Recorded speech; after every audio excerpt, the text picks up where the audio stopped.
നിവിൻ പോളിക്കെതിരെ വഞ്ചനാ കുറ്റത്തിന് ജാമ്യമില്ലാ വകുപ്പ് ചുമത്തി കേസ്. ആക്ഷൻ ഹീറോ ബിജു 2 ചിത്രത്തിന്റെ മറവിൽ 1,90,00,000 രൂപ നിവിൻ പോളിയും സംവിധായകൻ എബ്രിഡ് ഷൈനും ചേർന്ന് തട്ടിയെടുത്തു എന്നാണ് കേസ്. എന്നാൽ കോടതിയുടെ പരിഗണനയിലിരിക്കുന്ന ആർബിട്രേഷൻ കേസാണെന്നും ഉചിതമായ നിയമ നടപടി സ്വീകരിക്കുമെന്നും നിവിൻ പോളി പ്രതികരിച്ചു. ലിബി സജീന്ദ്രനുണ്ട് കൂടുതൽ വിവരങ്ങളുമായി.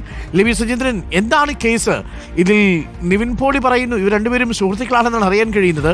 എന്താണ് യഥാർത്ഥത്തിൽ സംഭവിച്ചത് ഇവരുടെ?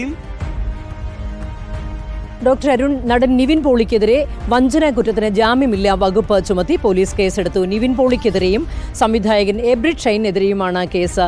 നിവിൻ പോളി ചിത്രമായ മഹാവീര്യരുടെ സഹനിർമ്മാതാവ് PS ഷംനാസ് ആണ് കേസ് നൽകിയിരിക്കുന്നത്. തലയോലപ്പറമ്പ് പോലീസാണ് ജാമ്യമില്ലാ വകുപ്പ് ചുമത്തി കേസ് രജിസ്റ്റർ ചെയ്തിരിക്കുന്നത്.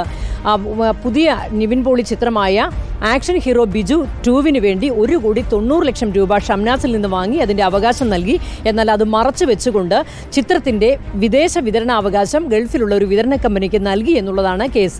എന്നാൽ കോടതിയുടെ പരിഗണനയുള്ള കേസാണ് ഇതെന്നും കോടതിയുടെ നിർദ്ദേശം മറികടന്നുകൊണ്ടാണ് കേസുമായി മുന്നോട്ട് പോകുന്നത് എന്നും നിവിൻ പോളി ഫേസ്ബുക്കിൽ ഇതിന് മറുപടിയായി കുറിച്ചു. അത് ഉചിതമായ നിയമ നടപടി സ്വീകരിക്കുമെന്നും സത്യം തെളിയുക തന്നെ ചെയ്യുമെന്നും നിവിൻ പോളി കുറിക്കുകയും ചെയ്തു. ഡോക്ടർ അരുൺ.